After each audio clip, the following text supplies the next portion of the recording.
অঙ্ক সংক্ষিপ্তের হ্যাঁ 1 নাম্বার এটা দেওয়া আছে তো লেফট হ্যান্ড সাইডে কি দেওয়া আছে রো বরাবর 1 নাম্বার কি দেওয়া আছে 1 alpha alpha square 1 beta square আবার 1 গামা স্কয়ার তাই তো দেখ এটা যেটা আমাদের প্রমাণ করতে হবে সেটা কি দেওয়া আছে alpha minus beta minus gamma আর হচ্ছে গামা মাইনাস আলফা এইভাবে দেওয়া আছে এবার ভালো করে শুনবি হ্যাঁ যে আমি কি বলেছিলাম আগে যে অঙ্কগুলোতে প্রথম টার্গেট কি যে 1 নিয়ে আসা দ্বিতীয় টার্গেট কি বলেছিলাম 1 কে 0 করতে হ্যাঁ তো এবার 0 করার সময় আমরা লক্ষ্য কর যে যদি আমরা এই যে r1 এর থেকে r2 যদি আমরা বিয়োগ করে দিই তাহলে 0 পেয়ে যাব দেখ 1 1 0 হয়ে যাচ্ছে আবার এখানে আলফা মাইনাস বিটা মানে যে উৎপাদকটা দেওয়া আছে সেটাও আমরা পাবো ঠিক আছে যদি আমরা এটার থেকে এটা করতাম এটার থেকে এটা করলে কত হচ্ছে বিটা মাইনাস আলফা হয়ে যেত তখন শেষ লাইনে আবার মাইনাস থেকে বের করে নিয়ে আসতে হতো এটা ঝামেলা ওইজন্য আমরা কি করব একদম r1 এর থেকেই কি করব r2 টাকে বিয়োগ করব আচ্ছা না সেটা হচ্ছে এই কলামের সাথে যদি কলাম এদিকে যদি করিস তাহলে কি হচ্ছে মুছে না তো এটা c1 এটা c2 c1 এর থেকে যদি c2 বিয়োগ করিস তাহলে তো 1 minus alpha 1 minus beta 1 minus gamma হচ্ছে হবে না এটা হচ্ছে r1 এটা হচ্ছে r2 এটা হচ্ছে r3 এই যে c1 c2 c3 তাহলে আমরা কি করছি r1 এর থেকে r2 কে বিয়োগ করব বিয়োগ করে কোথায় বসাবো r1 এ বসাবো তাহলে এখানে আমরা কি লিখব r1 টা কি r1 মাইনাস r2 তাহলে কত হচ্ছে 1 মাইনাস 1 এটা হচ্ছে 0 পরেরটা কত আলফা মাইনাস বিটা এটা হচ্ছে alpha square minus beta square same ভাবে পরেরগুলো বল 0 তাহলে এখানে হচ্ছে কত যে পরেরটা হচ্ছে এই যে r2 ড্যাশটাকে আমরা করছি r2 মাইনাস r3 তাহলে এখানে আমরা কত পাচ্ছি এটা মাইনাস এটা মানে আবার 0 বিটা মাইনাস গামা আবার beta square minus gamma square হয়েছে আর নিচে কত যা আছে তাই তাহলে 1 গামা স্কয়ার বুঝা গেল তাহলে এটার থেকে আমরা পরের লাইনে এরকম ভাবে আসলাম এবার টাকা এই কলাম বরাবর যদি ভেঙে দিই আমরা তাহলে প্রথমে 0 এর সাপেক্ষে ভাঙলে কত 0ই হবে তাহলে প্রথমটা হচ্ছে 0 এবার মাইনাস এই দেখ প্লাস মাইনাস প্লাস তাহলে মাইনাস এই 0 এর সাপেক্ষে ভাঙলে সেটাও 0 প্লাস 1 তাহলে ভাঙবে কি শুধুমাত্র 1 এর সাপেক্ষে তাহলে এটা গেল তাহলে প্লাস কত 1 এর সাপেক্ষে ভাঙলে কি থাকবে বল আলফা মাইনাস এটা দেখ এই লম্ব বরাবর বাদ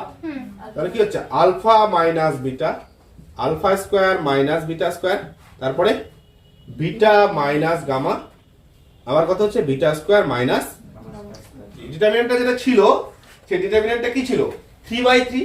3/3 থেকে কি চলে আসলো 2/2 তে চলে আসলো হলো এবার পরের লাইনে আমরা কিভাবে লিখতে পারি প্রথমটাকে যে আলফা মাইনাস বিটা পরেরটাকে আমরা alpha plus beta into alpha minus beta লিখতে পারি তাই না আলফা মাইনাস বিটা লিখতে পারি a square minus b square হলো এখানে কত বিটা মাইনাস গামা আবার কি লিখতে হ্যাঁ একবারে করতে পারবি বিটা প্লাস গামা আর বিটা মাইনাস গামা এবার আমরা কি করব পরের লাইনে কমন নিব হ্যাঁ এই লাইনেও করে নিতে পারতি কোনো অসুবিধা ছিল না তাহলে দেখ আমরা r1 থেকে কি কমন পাবো আলফা মাইনাস বিটা তাহলে আলফা মাইনাস বিটা হচ্ছে r1 থেকে r2 থেকে কি পাবো বিটা মাইনাস গামা দেখ r2 থেকে আছে বিটা মাইনাস গামা এখানেও আছে তাহলে বিটা মাইনাস গামা কমন লিখি থাকলো এখানে 1 1 এখানে আলফা প্লাস বিটা আর এখানে কত বিটা প্লাস গামা পাশে লিখে দিবি যে কি r1 থেকে আলফা মাইনাস বিটা ও r2 থেকে বিটা মাইনাস গামা কমন নিয়ে পাই হ্যাঁ কমন নিয়ে পাই আচ্ছা এর পরের স্টেপে তাহলে কি হচ্ছে প্রথমটাতে যা আছে তাই থাকছে আলফা মাইনাস বিটা পরেরটা কি বিটা মাইনাস গামা আর এখানে কত দেখতো এটা যদি গুণ করিস বিটা প্লাস গামা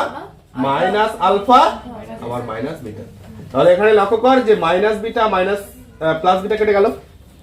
তার মানে আমরা এখান থেকে যেটা পেলাম সেটা কি alpha minus beta beta minus gamma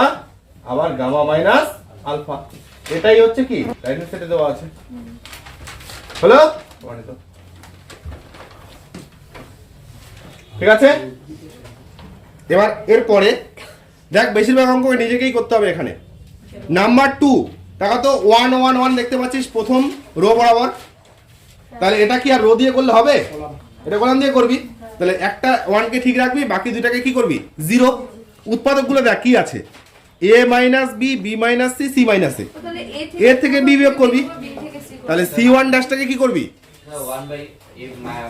C1 টা আসলে C1 minus C2 হবে না? না না না, কমন কেন নিবি তুই? উৎপাদকগুলো টাকা না, উৎপাদকগুলো কত আছে? a মাইনাস b আছে, তাহলে a থেকে b বিয়োগ কর, আবার b থেকে c বিয়োগ কর, তাহলে দুইটা উৎপাদক একদম এই ফর্মে হবে। বোঝা গেল? পারবি তাহলে? এবার তৃতীয়টার দিকে টাকা, 3 নাম্বারটা সেটাও ঠিক তাই, 1 1 1 আছে, রো রো দিয়ে করবি এটার মতো করে একদম। হ্যাঁ, এবার 4 নাম্বার, টুক 4 নাম্বার একদম। হ্যাঁ।